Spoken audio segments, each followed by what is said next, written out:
Fala galera, beleza? Bem-vindos aí a mais um vídeo do nosso curso de introdução ao Python. Para aqueles que estão acompanhando, já deixem aí um joinha e sigam o canal. Para quem não está acompanhando, se é a primeira vez, sejam muito bem-vindos. Depois acessem ali o nosso canal para vocês acessarem os vídeos anteriores, tudo bem?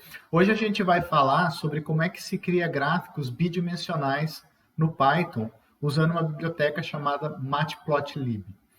O Matplotlib, ele tem esse site aqui, matplotlib.org, onde a gente tem informações e exemplos de como é que ele funciona e como é que a gente pode copiar e colar alguns códigos aí para partir, para iniciar o nosso entendimento, né? Uma das partes mais importantes aqui, pelo menos nesse momento, é que a gente vem aqui em documentação, API Overview, né? E aí a gente consegue ver todos os módulos que existem dentro do Matplotlib. Então vamos pegar, por exemplo, o PyPlot, que é um dos mais usados. A gente consegue ver cada uma das funções aqui dentro desse módulo. Eu posso olhar, por exemplo, esse aqui bar, e ele vai me dar todas as informações de como é que eu uso, né, esse comando e, eventualmente, aí algum exemplo para trabalhar. Tudo bem? Então, vamos lá. Vamos começar a nossa aula. Novo notebook, Python 3. Vou colocar aqui um Markdown. Aula 7. Gráficos 2D com o Matplotlib. O Matplotlib, assim como o NumPy que a gente trabalhou na aula anterior, é um módulo. Isso quer dizer que ele precisa estar instalado. Para que eu instale, eu posso usar o asterisco, né? pip install matplotlib. Ao executar essa linha de comando, ele vai buscar na internet qual é a última versão do Matplotlib e, caso não esteja instalado, ele vai instalar no nosso computador. No caso do meu computador, ele já estava instalado e eu não preciso atualizar. Inclusive, o Matplotlib ele é tão usado que em muitas das distribuições de Python ele já vem nativamente, já vem previamente instalado. Tá? É o caso de quem usou a recomendação aí logo no começo e instalou o Anaconda. Quem instalou o Anaconda, quem tem o Anaconda instalado, o Matplotlib já está automaticamente instalado. Certo? Então vamos lá. A primeira coisa que eu preciso é importar meus módulos. Eu vou importar, né, o NumPy, que a gente vai usar hoje também. Import NumPy SNP, como a gente fez anteriormente. E depois eu vou importar o Matplotlib. Dentro do Matplotlib existe um módulo chamado PyPlot. E eu vou, na verdade, importar o PyPlot. O PyPlot ele é um API mais fácil de trabalhar do que o Matplotlib em si. Tá? Ele tem um monte de comandos de um nível mais alto que fica mais fácil a programação. Para eu chamar esse módulo, eu vou fazer o seguinte. From matplotlib import pyplot as plt. Tá? Então aqui eu carreguei para a memória do meu computador as duas principais bibliotecas que eu vou usar. Vamos partir do primeiro exemplo mais fácil, mais simples de todos. Y é igual. Aqui eu vou colocar uma lista, tá, de valores. 0, 0.48, 0.84, qualquer número aleatório aí. 1, 0,91, 0.6, 0.14, por exemplo. Tá? Então, quando eu faço isso, eu crio ali uma lista, né, com esses valores, com essa sequência. Eu usando o comando plt.plot, y, e executando, ele vai trazer aqui para a gente o nosso gráfico. Tudo bem? Observem que o único parâmetro que eu coloquei foi o y, né? Então ele vai assumir que o espaçamento entre os pontos no eixo x é constante e vale 1. Como eu tenho 6 pontos, eu tenho 6 6 números aqui na escala do eixo x, certo? Bom, vamos fazer um exemplo um pouco mais interessante. Vamos, por exemplo, fazer o gráfico de um seno e de um cosseno. É muito importante a gente lembrar, a gente ter em mente que o Python, assim como o MATLAB, eles não efetivamente fazem gráficos. O que eles fazem são imprimir pontos de algum vetor e, dependendo do comando, fazer uma interpolação linear desses pontos. O que isso significa na prática? Vamos partir desse exemplo do seno e do cosseno. X é igual a np.linspace 0,10,100. Para quem se lembra, esse comando linspace ele vai gerar uma sequência linear desde esse número até esse número, utilizando essa quantidade, ou seja, desde 0 até 100, se eu olhar esse meu vetor x como ele está, ele vai ser um array, desde 0 até 10, com 100 posições, né? Se eu olhar o tamanho dele, len x, ele tem 100 posições, né? E igualmente espaçados. Bom, eu posso usar, por exemplo, y é igual a np.cos x. O que ele vai fazer? Ele vai calcular o cosseno ponto a ponto desse meu vetor x. Vamos fazer também um z igual a np.cosseno sim de x.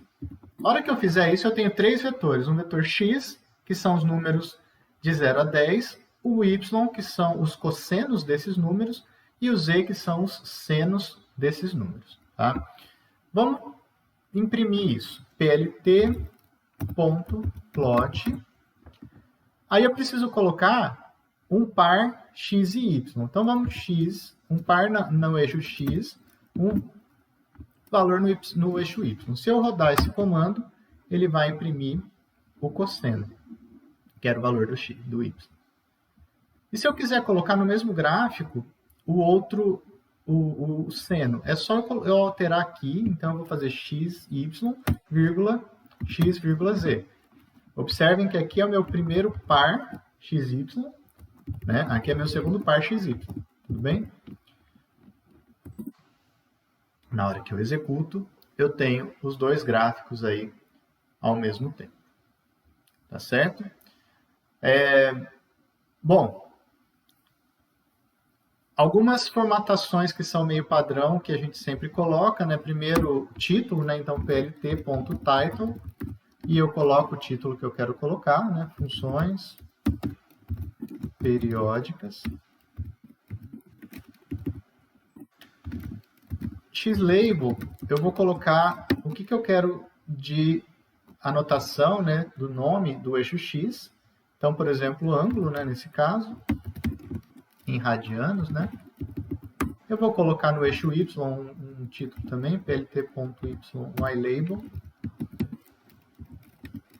seno ou cosseno, né? E normalmente a gente termina esses comandos do gráfico com o plt.show. Aqui no Jupyter isso não é necessariamente necessário, mas é uma boa prática de programação, tá? Principalmente quando a gente passa para outras IDEs aí. Então tá aqui meu gráfico. Observem que ele tem ângulo, rádio aqui, seno ou cosseno aqui, funções periódicas aqui. Tudo bem? Aqui vocês observaram que eu escrevi plot, os dois gráficos numa mesma linha. Tá? E se eu quiser, por acaso, mudar a cor, ou mudar o tipo de linha, ou mudar o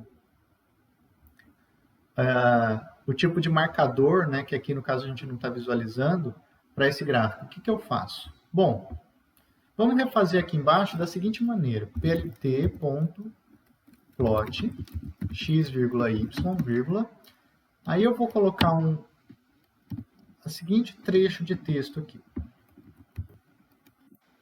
Eu vou colocar, por exemplo, um R, traço. O que vai acontecer na hora que eu fizer isso? Olha que interessante, ele fez o gráfico em vermelho com linha tracejada. Ah, mas eu não quero tracejado, eu quero pontilhado. Então eu digito R dois pontos, executo, e aí está o meu gráfico com linhas pontilhadas. Como é que eu sei quais que são aí esses gráficos, esses comandos, né? De onde que eu tirei esse R asterisco, por exemplo? Bom, eu posso, por exemplo, vir aqui no site do Matplotlib, né? API Overview, PyPlot, e eu procuro esse comando plot, que é o que eu estou usando, né? Então eu venho aqui na lista de todos os comandos que ele tem disponível, encontro o plot e entro nele. Dentro aqui dessa documentação eu vou ter um monte de informações. Entre essas informações eu vou ter essas tabelas aqui que explicam exatamente quem são os tipos de marcadores que eu posso colocar.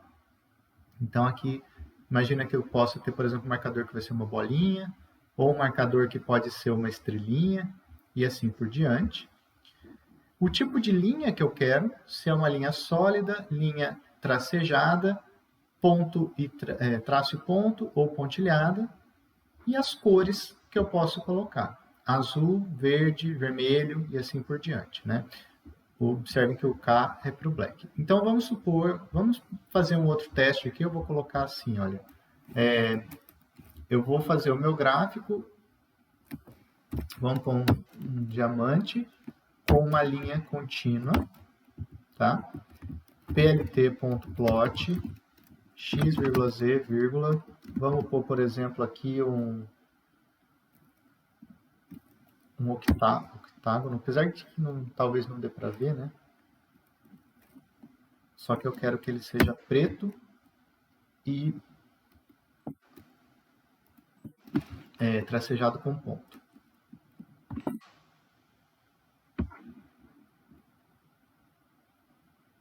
Então, se a gente observar, é que nesse caso os marcadores estão escondendo aí a linha. Vamos tirar por hora. Então, a gente consegue enxergar perfeitamente aqui o nosso gráfico. Bom, uma outra coisa que dá para fazer, então, se os nossos pontos estão atrapalhando, né, eu posso usar essa opção Marker Every e não plotar o marcador em todos os pontos. No caso aqui eu falei que eu quero só de 10 em 10 pontos, e observe que agora o marcador aparece sempre. Se eu não colocar, ou se eu manter 1, que é o padrão, o gráfico ficava dessa forma aqui. Então a gente tem diversas opções aí de formatação do nosso gráfico, né? Tanto do ponto de vista de títulos, né? Quanto do ponto de vista de cores e similares. Uma outra coisa que costuma ser bem interessante a gente colocar nos nossos gráficos, vamos voltar aqui o nosso 8, vamos colocar aqui um marker every, mark 10, aqui também 10. Legenda, né? Muitas vezes a gente tem que saber o que cada uma dessas legendas significa. E aí eu vou usar o comando label. Esse aqui, no caso, é o meu cosseno, né? Cosseno, vírgula, label, igual, seno. E aí eu vou usar o comando plt.legend. plt.show. E aí aqui está. Esse aqui é o seno, esse aqui é o cosseno. Tudo bem? Então esse é o primeiro tipo de gráfico que a gente vai trabalhar. Observem que, de novo, eu não estou efetivamente plotando gráficos, né? Eu estou pegando sequências de pontos e desenhando essa sequência de pontos, né? Conceitualmente isso é diferente. Um outro tipo de gráfico importante é o que a gente chama de scatter, tá? É o gráfico de espalhamento, talvez seja uma tradução aí razoável. A ideia é a seguinte, x, vamos criar aqui uma variável x é igual a np.random.rand. Esse comando a gente já apareceu para a gente, ele vai criar números aleatórios, no caso eu estou pondo 100 de argumento, então eu vou ter 100 números aleatórios entre 0 e 1.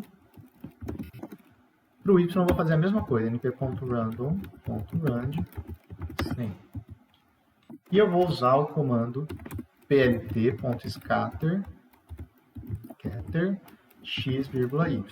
E eu vou colocar um título, né? Exemplo de scatter.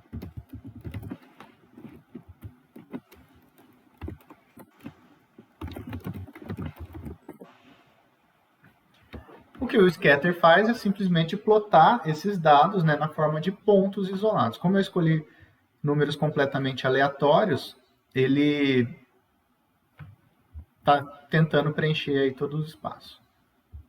Eu posso, de repente, ao invés de usar aleatório, eu usar uma distribuição normal, por exemplo. Esse gráfico vai mudar um pouco a cara dele, que a gente consegue ver que ele está mais concentrado aqui no centro do que nos cantos, como é comum aí para a distribuição normal, tá?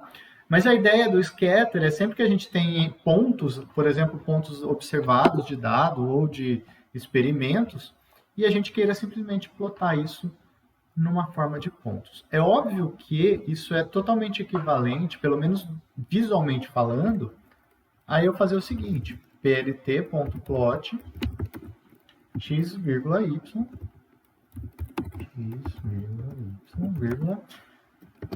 BO, por exemplo. O O é um marcador bolinha redondo, né? E o B é azul. Então eu vou executar isso, ele vai me dar a mesma informação visual, tá? A diferença é que o plot ele tenta ligar com uma linha reta os pontos. O scatter não. O scatter simplesmente plota aí os dados, tá? Se eu colocar, por exemplo, aqui um tracinho, a gente vai ver que o gráfico vai ficar uma bagunça, porque ele vai tentar pegar o ponto 1, ligar ao ponto 2, ao ponto 3 e assim por diante, tá? Então não faz sentido visualmente para a gente, mas assim ele dá a mesma informação do scatter, certo? Bom, alguns outros tipos de gráfico interessantes aí, né? O pie chart. Então vamos pegar o pie chart, ou também a gente costuma chamar em português de gráfico de pizza.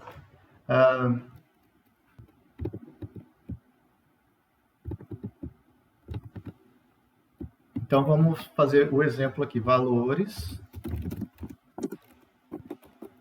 Por exemplo, 6, 4, 8, por exemplo. Nomes.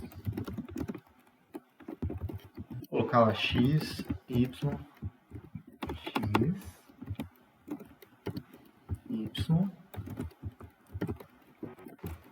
z. E vamos colocar cores, né? Vamos escolher essas cores.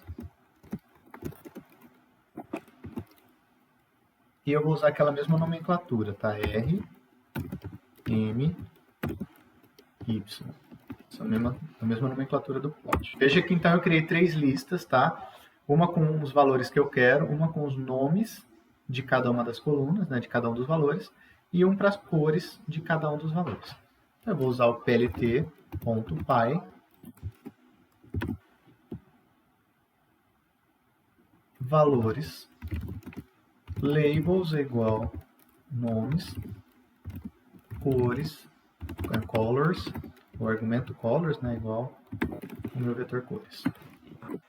Quando eu executo isso, deixa eu só o plt.show.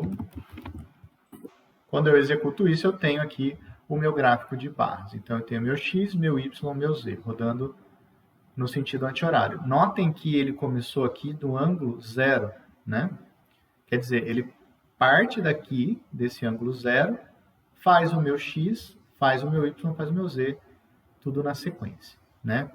Se por acaso eu quiser fixar esse ângulo em algum outro lugar, eu posso, por exemplo, usar o comando start angle igual a 90. Agora notem o que ele fez, ele colocou o primeiro ângulo aqui no 90, né? E aí eu posso mexer com esse gráfico aí de acordo com o que me interessar. Eu posso pegar, por exemplo, pegar 1, 6, 1. Eu posso de repente pegar esse ângulo aqui e jogar para baixo, né? Então, ao invés de 90, eu quero 270. E aí eu posso fazer, né, o que eu quiser com esse gráfico. Tudo bem? Então, esse é o gráfico de pizza. Um outro gráfico interessante e útil que a gente vai tratar hoje é o histograma. O histograma, quando a gente tem uma sequência aleatória, a gente consegue enxergar visualmente como que está a distribuição, né? Se a gente tem uma distribuição normal, se a gente tem uma distribuição quadrada, se uma distribuição log normal, assim por diante. Então, vamos começar com o seguinte, eu vou criar uma sequência aleatória. Sequência aleatória np.random.rand. Eu vou colocar aqui 1000 pontos.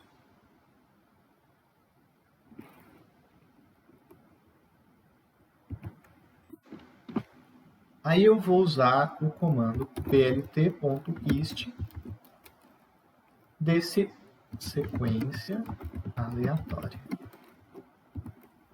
plt.title, exemplo de histograma, plt.show.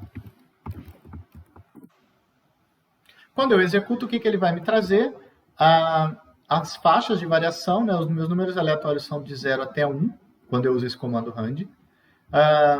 Ele tem que dar uma frequência igual para todo mundo, né? Ou aproximadamente igual. No caso aqui, eu escolhi 1000 números aleatórios, então ele tem uma pequena variação aí. E ele traz, por default, 10 barrinhas, né? Eu posso mudar isso, por exemplo, escrevendo aqui bins igual a 30. E aí ele vai refinar um pouco o meu gráfico. Quando eu refino, eu vejo que aqui eu tenho menos nessa faixa do que nessa faixa, por exemplo. Então, com 1000, eu não estou tão aleatório, eu não estou com a distribuição tão quadrada quanto eu gostaria. Vamos pôr, por exemplo, 10.000. A gente consegue observar que ele melhora, né, essa variação. Um outro comando de geração aleatória que a gente usou, que a gente comentou agora há pouco, foi o n, né? Rand n. Quando eu uso esse rand n, ele vai gerar números aleatórios, só que a partir de uma distribuição normal, de média igual a 0, tá? E desvio padrão igual a 1. Né?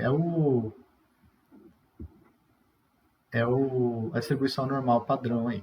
Tudo bem? Então, esse é o comando ist para a gente plotar histograma.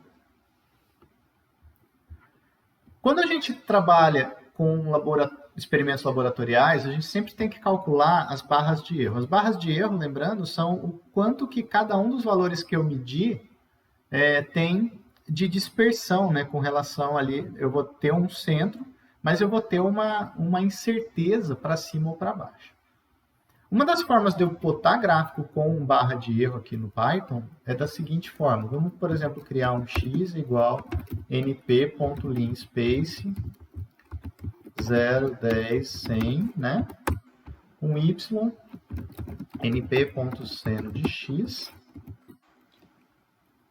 E eu vou colocar um delta y, digamos assim, um erro no y, de constante de 0,1, por exemplo.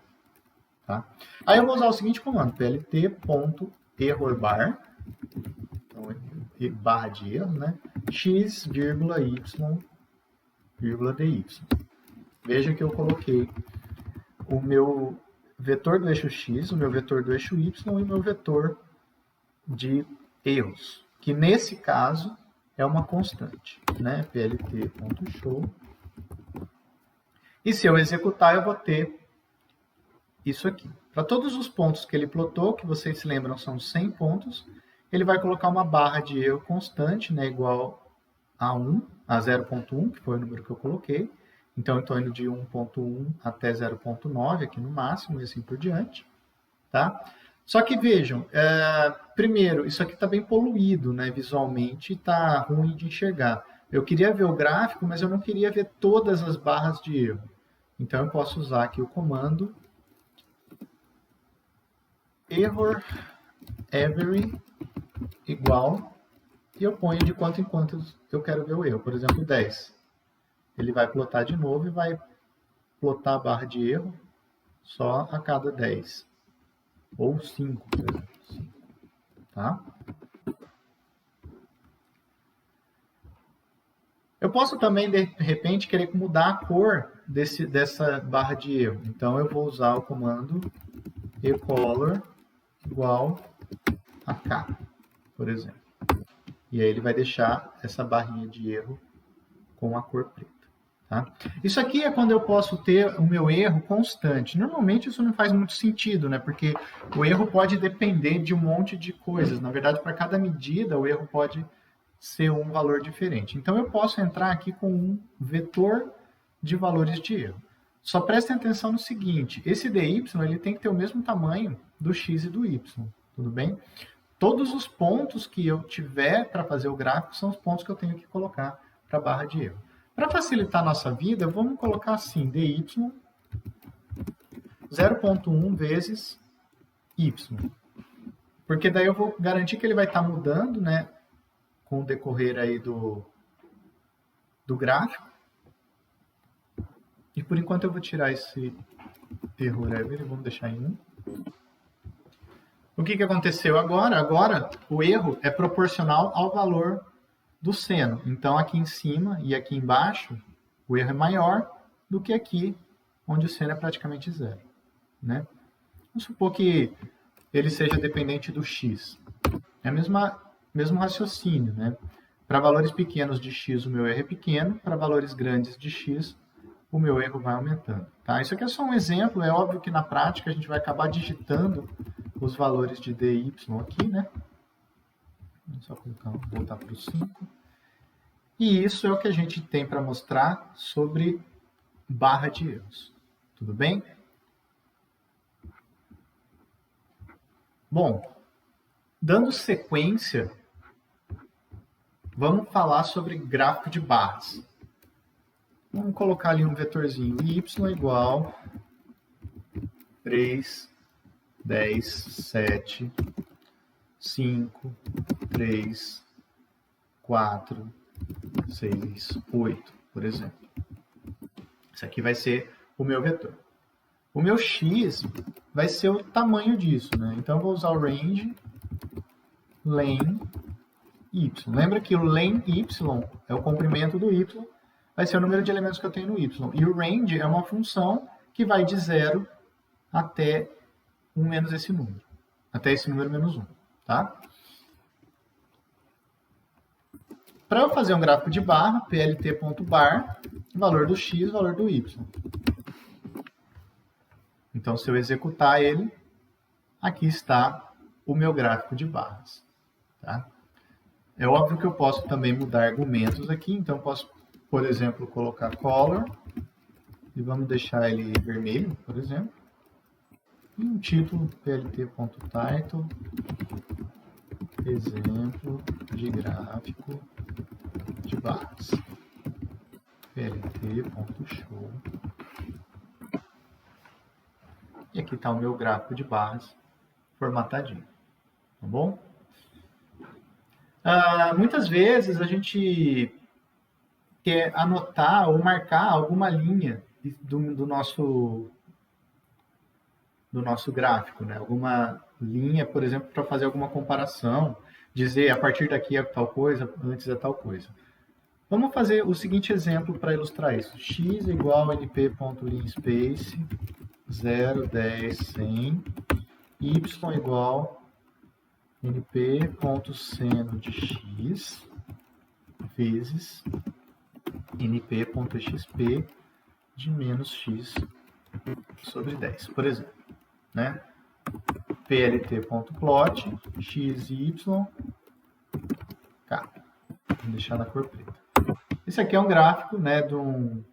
Opa, aqui está errado, é 50. Vamos fazer isso até 50 para visualizar melhor. Só para visualizar melhor. E vamos pôr 200 pontos para ele ficar mais arredondadinho. Tá? Então, isso aqui é um gráfico típico aí de amortecimento, né? A gente tem uma oscilação, um sistema massa-mola subamortecido, né? Ele vai oscilar até parar. Mas vamos plotar, então, linhas verticais e horizontais nesse gráfico. Então, como é que eu vou fazer isso? Primeiro, eu vou colocar o seguinte comando, plt.ageLines, quer dizer, linhas horizontais. E aí eu vou ter que dizer para ele onde que eu quero uma linha horizontal. Vamos supor que 0.5 seja um ponto importante para mim. 0.5. Aí eu preciso colocar também os valores mínimos de x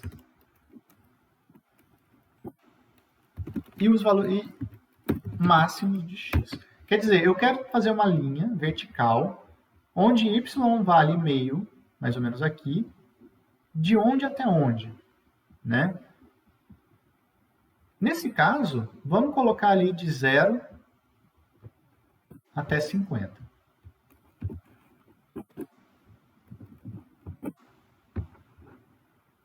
E olha o que ele fez, ele plotou, riscou, né, a linha, desde o 0 até 50 no x igual a meio. Então, sei lá, eu posso analisar que depois desse tempo aqui, a minha oscilação não pode passar desse valor, senão, de repente, danifica alguma peça.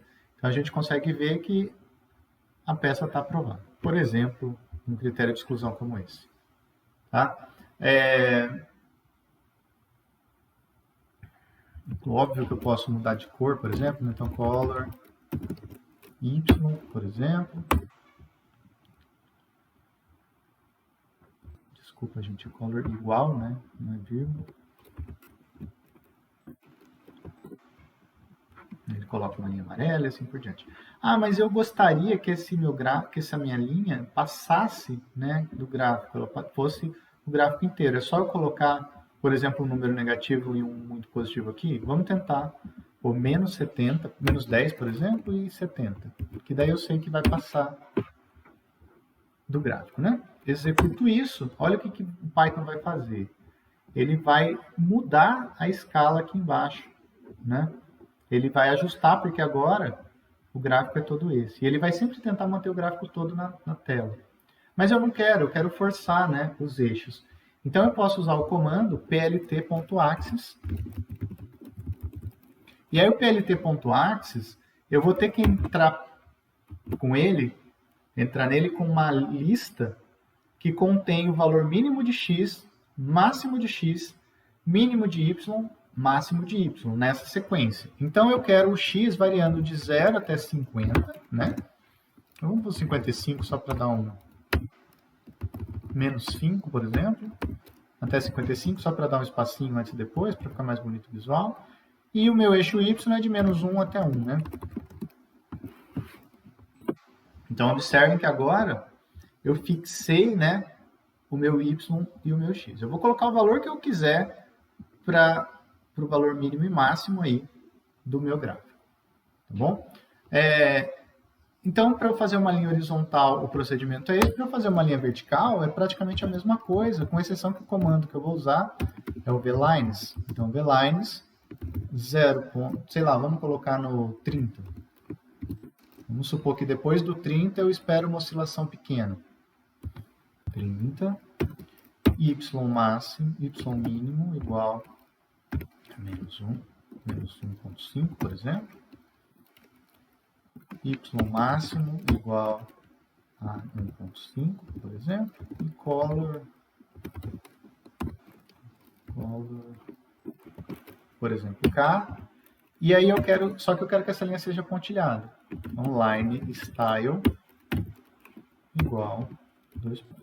Por exemplo, na hora que eu executar esse comando, eu vou ter uma linha vertical no 0.5, horizontal no 0.5, uma linha vertical no 30, né? E aí eu faço o tipo de análise que eu quiser. Veja que para esse comando a gente já trouxe também como novidade a questão aqui do axis, né? Que a gente consegue limitar ou escolher o ângulo que a gente quer. Certo? Bom, um próximo gráfico bastante interessante aí é o gráfico do tipo polar, né? Às vezes a gente tem alguma variação a partir de um centro, né? Então, vamos de novo partir do nosso exemplo, x igual a np.linspace 0, 10, 100, y igual a np.center seno de x, né? E eu vou usar agora o comando plt.polar x,y.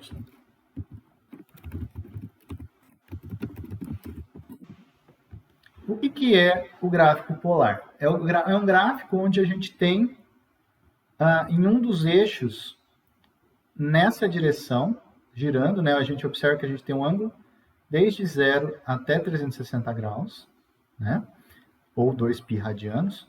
E eu tenho que aqui vale 0, um valor mínimo, aqui vale um valor máximo, né? Esse eixo aqui está crescendo. Essa escala está meio em cima, a gente pode não conseguir ver, mas aqui é -1, aqui é +1, que são os limites aí do meu seno. E aí eu vou plotar o que eu achar interessante, tá? Óbvio que eu também posso usar cores, eu posso usar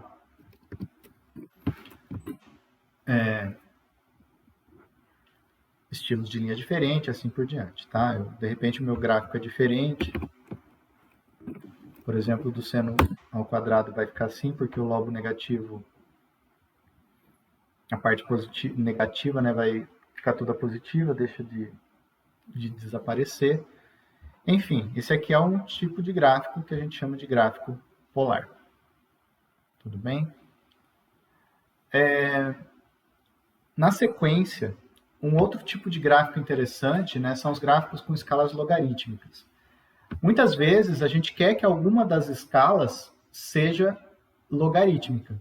Que eu tenha, por exemplo, o eixo y no logaritmo, o eixo x no logaritmo, ou eventualmente os dois eixos na escala logarítmica. Tá?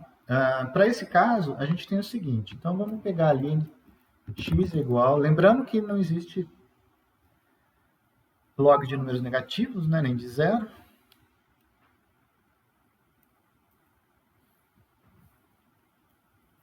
Então, vamos pegar o seguinte. X é igual a np.arrange 0.01, só para não cair no zero, 20, 0.01.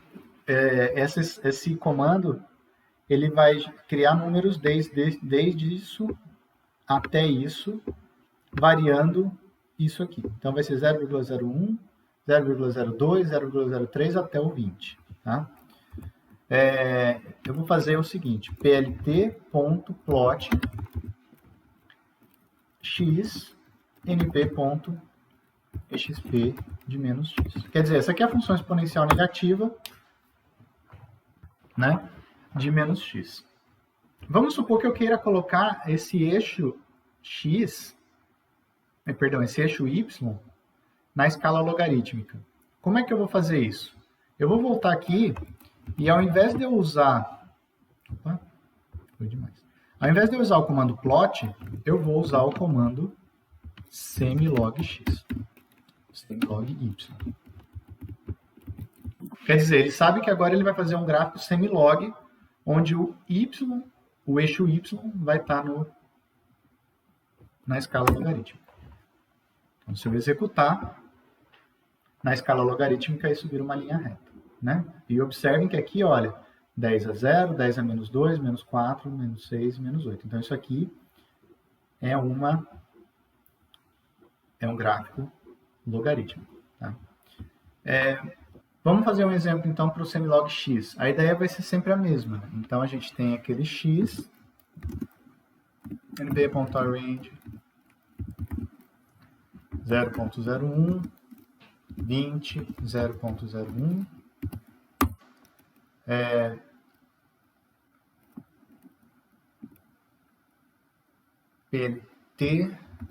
pt.semilog x, x,np.cosseno de x. Então, a gente tem agora aqui que no eixo x, a gente tem uma escala logarítmica, certo?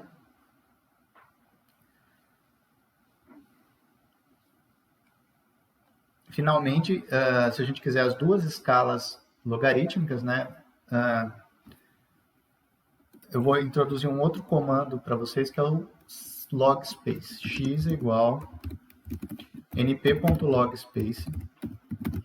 O logspace, ele é bem parecido com o linspace. Se vocês lembrarem, né, o linspace vai criar ali uma sequência linear desde um número menor até um número maior, com a quantidade de números que eu especificar. O logspace, a única diferença é que aqui ele vai fazer desde 10 elevado a alguma coisa até 10 elevado a outra. Então, se eu faço, por exemplo, menos 1, 2,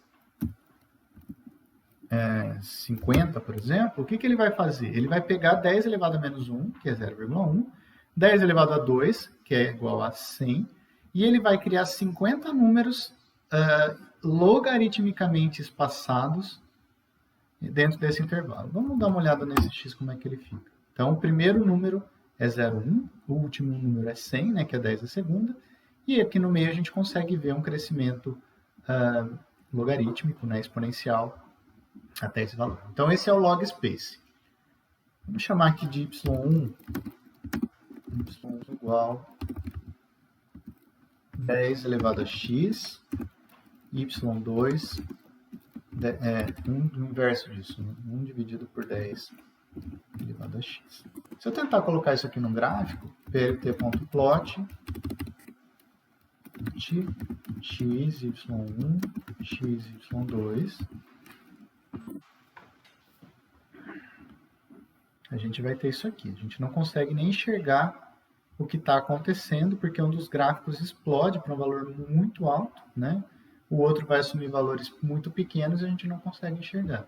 Se ao invés de eu usar o plot, eu usar o log-log, eu vou colocar os dois eixos na escala logarítmica, né? Vamos pôr um show aqui.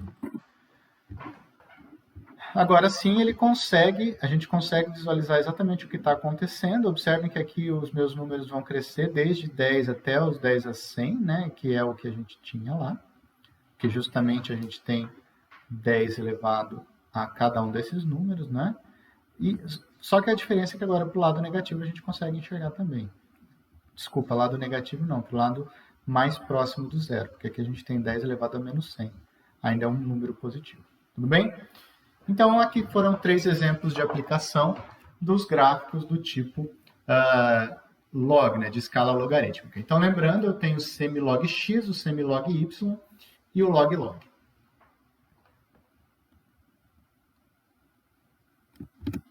Finalmente, eu queria mostrar para vocês a questão do subplot. Muitas vezes, a gente quer colocar o mesmo gráfico no mesmo desenho. A gente quer colocar mais do que um gráfico, né, no mesmo desenho, eventualmente para comparar um com o outro, eles ficarem exatamente alinhados.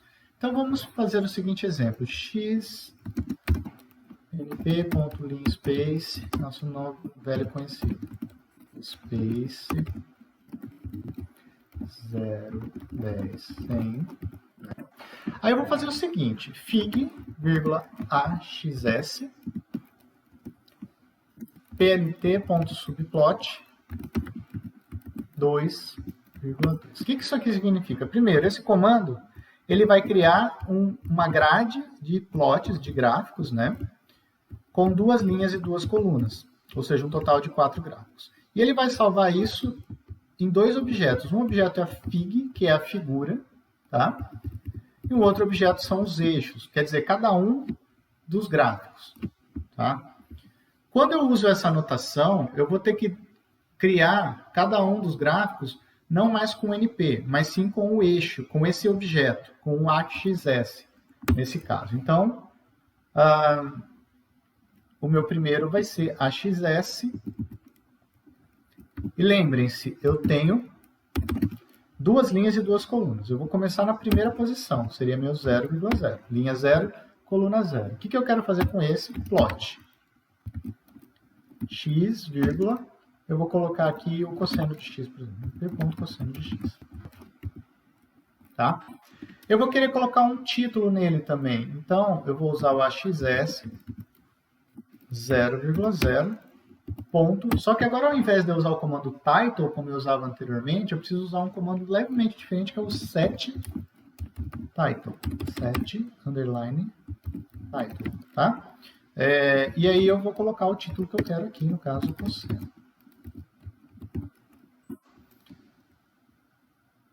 Segundo gráfico, AXS, linha 0, coluna 1, ponto plot, x, vamos colocar, por exemplo, um exponencial negativo aqui. X, vírgula, np.exp de menos x. E elevado a menos x. AXS, 0, 1, né, linha 0, coluna 1, ponto, set title, exponencial.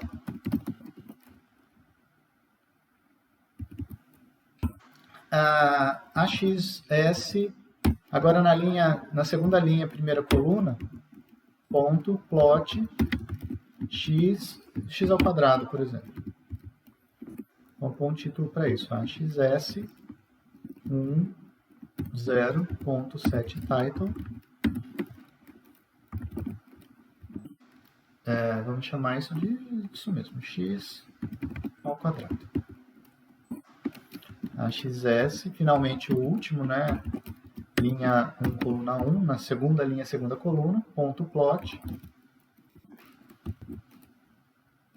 x, e vamos colocar 1 sobre x. AXS, 1,1, ponto set title, e aí eu vou chamar isso de 1 sobre x. Sobre x. Né?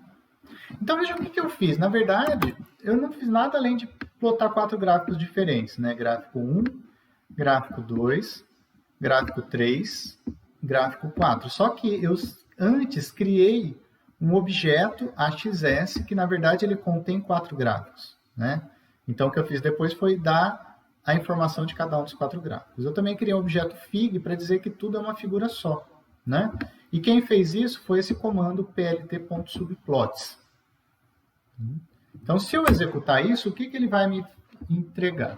Ele vai me entregar os 4 gráficos conforme eu pedi, né? Primeira linha, primeira coluna, segunda linha, primeira coluna, segunda linha, segunda coluna. Eu tive um problema de formatação porque o título da segunda linha ficou em cima do eixo da primeira linha. Tá? Tem algumas formas de resolver isso, mas talvez nesse caso a mais simples, o eixo X aqui embaixo é o mesmo eixo X aqui em cima. Eu não preciso dele escrito aqui, né? Nesse caso, eu posso vir aqui no comando do subplot e falar o seguinte, share x, ou compartilhar o eixo X, e eu vou passar isso para true.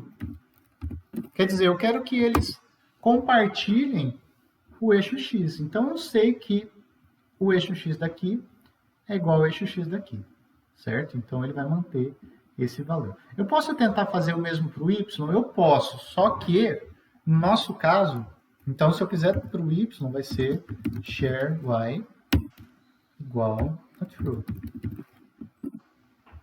Só que nesse caso, olha o que vai acontecer. Ele vai ter que fixar o eixo x igual para todo mundo, o eixo y igual para todo mundo.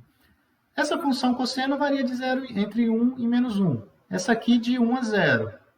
Observem que a gente não consegue enxergar, porque as escalas agora que eu pedi para fixar estão todas diferentes, estão todas iguais.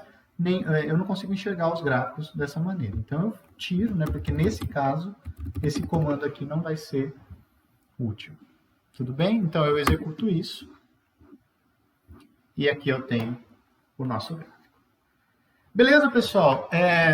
A gente fica por aqui com essa parte de gráficos bidimensionais. Depois a gente continua para falar de gráficos tridimensionais, tá? Eu agradeço muito quem está até aqui. Quem não está seguindo os outros vídeos, eu vou deixar aí o link no final para que vocês possam pegar o curso desde o começo, tá? Sejam muito bem-vindos, se inscrevam no canal para ficarem atentos aí às próximas publicações. Se você ainda não está inscrito no canal, por favor, se inscreva, e caso vocês tenham qualquer tipo de dúvida aí na hora de executar os exercícios, me avisem, deixem um comentário aqui, que a gente tenta tirar as dúvidas nas próximas aulas, beleza? Obrigado, gente, um abraço, até a próxima.